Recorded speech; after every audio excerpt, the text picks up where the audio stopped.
memang pada akhirnya memang harus enjoy your life. Cuma yang pertama itu jangan terburu-buru sama actionnya. No instant thing, ya nggak ada yang namanya instan ya. Biar bisa beraktivitas Sehat, sehat, fit gitu kan. Kalau saran dari saya, yang penting jangan mager aja sih. Oke. Jadi kita misal tinggal di kompleks perumahan gitu ya, ke rumah tetangga atau teman yang satu kompleks nggak usah lah bawa sepeda motor, bisa sepeda atau malah jalan kaki. Mas Aziz kan sebagai weight loss mentor, ngomong soal weight loss juga gitu kan. Klien-klien yang pernah ditangani nih Mas, itu ada cerita yang lucu atau gimana sih Mas? Jadi beberapa klien gitu yang yang menurut saya lucu itu adalah seorang ibu ya. Dia itu sudah mencoba berbagai macam metode. Akhirnya nggak tahu kenapa dia punya mindset agak lucu. Apa itu? Jadi menganggap apapun yang dia makan itu membuat dia gemuk. Jadi dia sampai dia itu takut sama yang namanya makanan. Cuma tapi lucunya berat badannya nggak turun-turun. Tapi dia setiap melihat, pokoknya kayak berdosa gitu makan apapun yang halal Mas Gil. Iya. Waduh. Apa makan tuh rasanya tuh kayak kepikiran gitu loh. Jadi akhirnya karena saking sering kepikirannya, dia punya mah dan sampai obat mahnya tuh ada 5 macam. Oke. Karena sebenarnya mahnya tuh kan timbul karena kekhawatirannya dia. Karena mahnya itu timbul karena pikiran, nggak cuma mah aja, kena migrain juga. Aduh, itu sembuhnya gimana Mas pada saat ikut programnya Mas Aziz? Dalam 1 bulan saya coba kasih pasti edukasi ya. Betul, Nomor 1 kita jangan sampai salah sudut pandang lagi gitu kan melihat makanan. Jadi kalau dulu ya Mas ya, kita kan sudah nggak asing ya namanya 4 sehat 5 sempurna gitu. Itu paling gampang lah kita memilah-milah sebuah makanan. Ada karbohidrat, ada protein gitu kan. Lalu ada sayuran, vitamin, susu gitu kan, lemak gitu. Ya kita harus kasih pemahaman gitu loh. Masing-masing makanan itu akan ngefek seperti apa ke badan. Kalau khusus untuk weight loss, sebenarnya kalau pakai konsep kalori, kalau saya bukan konsep kalori ini ya, saya lebih ke ini, karena saya kenapa tidak memutuskan pakai kalori, karena saya memakai kondisi realnya orang Indonesia pada umumnya. Jadi kita sudah tahu lah ya bahwa makanan ya pakai dasar dulu nih ya, paling dasar orang gemuk itu karena menumpuk lemak. Terus lemak itu apa sih? Lemak itu kan adalah cadangan energi yang tidak dipakai oleh tubuh. Gitu kan. Kita asupannya banyak tapi aktivitasnya tidak banyak gitu kan, logisnya seperti itu. Terus kemudian berarti kan kuncinya di cadangan energi. Lah energi itu apa berarti kan? Berarti kan kita mencari tahu bahwa apa sih asupan makanan yang sebagai sumber energi, karena tidak semua makanan adalah sumber energi. Dan pada umumnya sumber energi itu adalah karbohidrat, protein, sama lemak. Cuma khusus orang Indonesia yang jadi masalah adalah karbohidrat. Nasi putih enak soalnya kalau hangat-hangat kayak gitu, dan itu bahaya ya Mas. Wih, sambal tok nggak apa-apa Mas kadang-kadang ya, tambah kerupuk udah enak gitu. Tambah lagi kerupuk. Tapi itu salah ya Mas ya, nasi putih itu? Bukan salah ya? Kembali ke tadi kan, jadi konsep hidup sehat itu apa? Tidak berlebihan. Boleh makan nasi tapi nggak berlebihan? Boleh, silakan. Jadi gini, masalahnya kalau untuk orang Indonesia kan sudah terlanjur dikepung sama yang namanya karbohidrat. Ada nasi, ada cilok, gitu, bakso, somai, doang gitu kan. Nah, mumpung di sini ya, saya lebih detailkan lagi ya. Jadi gitu. Karena saya tidak berpaham pada kalori, saya berpaham pada karbohidrat. Jadi yang namanya nasi itu kandungan karbohidratnya sekitar 28%. Jadi 100 gram nasi itu ada 20 gram karbohidrat. Jadi walaupun kita makan nasi banyak gitu kan, sebetulnya yang jadi karbohidrat cuma 28 gram atau paling gampang 30% lah ya. Sepertiganya tok yang jadi karbohidrat. Tiganya itu bikin kenyang. Jadi karena ada vitamin, mungkin ada sedikit serat lah ya, dan lain-lain gitu kan. Nah, itu nasi. Sebenarnya yang jadi masalah tidak semua karbohidrat ya, kita nyebutnya karbohidrat putih lah ya, atau karbohidrat simple ya. Lalu yang kedua apa? Yang kedua tepung-tepungan, roti gitu kan, kerupuk, bakso gitu kan. itu kandungan karbohidratnya bisa mencapai 80%. Oke. Jadi 100 gram tepung itu mengandung 80%. Nah, ada satu lagi itu yang orang sih menyebutnya ini lagi banyak digaungkan ya. Cuma saya ingin meluruskan kenapa sih kok itu kok berbahaya sekali. Yang terakhir, karbohidrat yang paling berbahaya adalah gula. Oke. Gula. Kalau saya sih nyebutnya gula apapun ya, entah itu gula pasir, Gula jagung, gula jagung, bahkan ya gula merah, gula batu, gula tetaplah gula gitu. Yeah. Dan bagi saya itu gula tetaplah gula, apapun bentuknya. Karena apa? Gula itu sendiri jumlah karbohidratnya dalam 100 gram ada 100%. Jadi bisa dibayangkan, nasi yang kata orang bikin gemuk memang itu hanya sepertiganya, 30%. Iya. Nasi itu 100%. Jadi berarti gini, Gula ya. gula 1 sendok gula, itu berarti sama dengan 3 sendok nasi. Jadi bisa punya gambaran kan? Nangkap ya maksud saya. Paham. Gula. Maksudnya kayak kita ini manisnya enak ya gitu kan. Ini sudah berapa sendok gula yang kita masukkan? Belum kita sehari itu makan berat berapa kali? Betul. Apalagi sekarang lagi trennya minum-minuman ya. Aduh. Tapi nggak usah worry. Nggak usah worry. Karena kita punya prinsip bahwa hidup sehat itu yang penting jangan berlebihan. Iya. Jadi kita sebenarnya masih boleh kok, ini masih Gak apa-apa kok minum boba nggak apa-apa ya, tapi jangan berlebihan. jadi kita mulai membatasi lah ya, istilahnya silahkan menikmati tapi jangan over aja gitu. Bagaimana kita tahu itu over, Mas? Ini. Bagaimana kita tahu itu berlebihan? Jadi untuk mengetahui kita berlebihan gampang sih sebetulnya.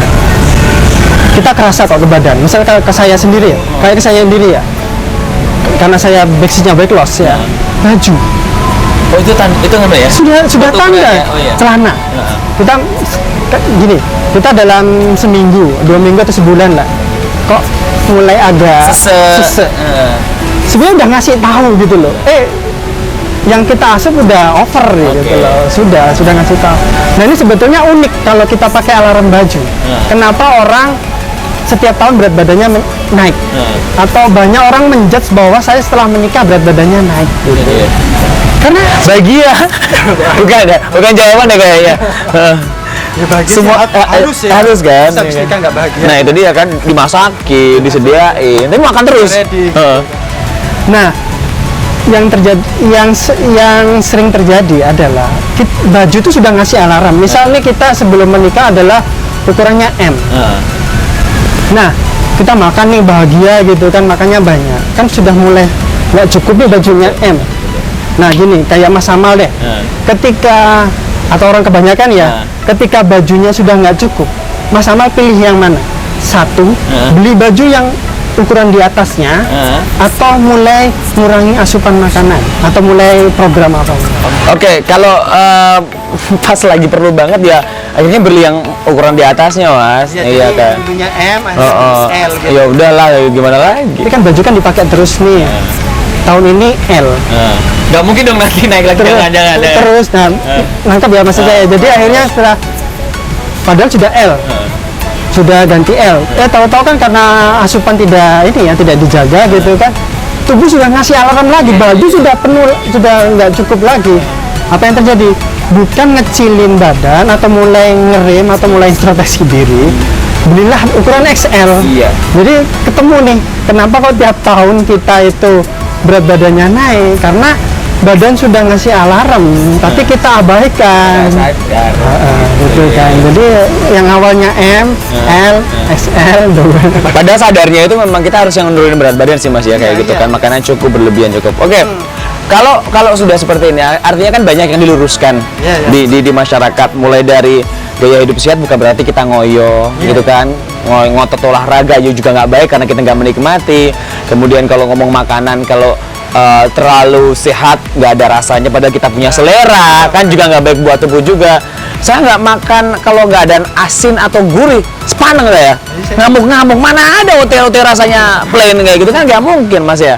Kemudian satu lagi tadi sadar alarm. Ini materi-materi seperti ini susah nggak sih diterapkan kepada klien-kliennya Mas Aziz selama ini, atau mereka kaget, lah ternyata.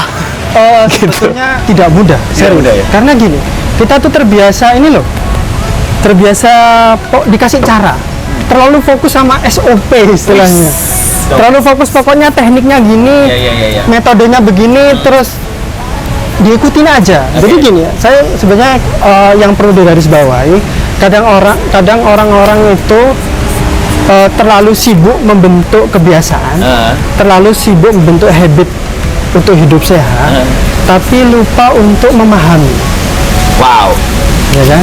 Jadi kenapa saya harus hidup sehat? Kenapa saya harus mengikuti pola-pola gini gitu ya?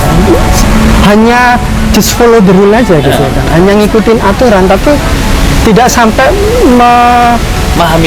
memahami diri, membentuk pemahaman baru. Oh, ternyata yang saya lakukan itu ternyata efeknya begini, oh badanku jadi seperti ini gitu. Hanya pokoknya katanya ini begini. Nah, salah kalau kata-katanya itu. Intinya adalah tadi sempat Mas Aziz bilang mengenal diri sendiri. Kuncinya. Itu ya, baru kita menjalankan program. Oke, Mas, terakhir ini buat teman-teman juga. Kalau nih misalkan ternyata segampang itu versi Mas Aziz untuk menjalani hidup sehat ala masyarakat urban. Lantas bagaimana memulainya, Mas? Apa yang harus kita lakukan? Nah, memulainya sebetulnya gini. Yang paling pertama adalah kembali ke kita itu sehari-hari sebagai apa dulu. Kita orang perkantoran kah? Kita memang orang yang dituntut punya body ideal karena memang harus tampil di depan kamera gitu kan, foto model atau apapun lah ya. Atau memang instruktur olahraga gitu kan. Jadi kenali kita ini sebagai apa dulu. Sehari-hari kita ini apa. Jadi dengan begitu kita akhirnya bisa mengenal kebutuhan kita. Goalnya maunya apa? Goalnya maunya apa gitu. Kita kalau kita cuma sehari-hari sebagai orang kantor ya nggak perlu harus body ini ya, body terlalu ideal bentuk berotot, kecuali memang dia itu goal pribadinya dia gitu kan. Nah, jadi intinya yang pertama goalnya adalah sehat dulu lah. Kalau jadi itu bonus gitu ya. Jadi kita apapun aktivitas kita tersupport oleh dengan kondisi fisik kita yang lebih sehat gitu kan. Untuk yang pertama, jadi kita harus tahu betul gitu loh kita ini sebagai apa dulu gitu kan. Mungkin ini ya bisa saya menemukan 4 hal ya Mas ya, 4 hal sebagai catatan biar mungkin lebih bisa mudah diingat. Jadi yang pertama adalah knowing your body. Kita harus mengenal tubuh kita sendiri. Dari situ kita knowing your needs. Jadi kita tahu kebutuhan kita sendiri. Kemudian adalah kita tahu knowing your goal. Hanya dari kita butuh gini, goalnya mau apa gitu ya. Nah, setelah kita melewati itu semua, pada akhirnya kita knowing yourself. Kita mengenali diri kita sendiri. Wow. Dan itu lebih mudah mengarahkan badan kita mau kemana, itu lebih mudah karena kita udah kenal gitu ya. Luar biasa. Mas Aziz, terima kasih banyak. Saya speechless kalau dia yang ngomong ya, karena udah pakar betul gitu kan. Oke deh, kalau gitu jangan lupa untuk teman-teman kalau ada pertanyaan apapun itu kepada Mas Aziz atau ada komentar dan juga ada masukan, silahkan langsung diisi di kolom komentarnya. Jangan lupa subscribe ke Amal Bastian Talk. Kita akan ngobrol lagi di episode berikutnya. Mas Aziz, terima kasih banyak. Terima kasih banyak buat habisnya juga. Kita akan ke episode berikutnya ya. Oke, sekali lagi jangan lupa subscribe Amal Bastian Talk. Bye bye.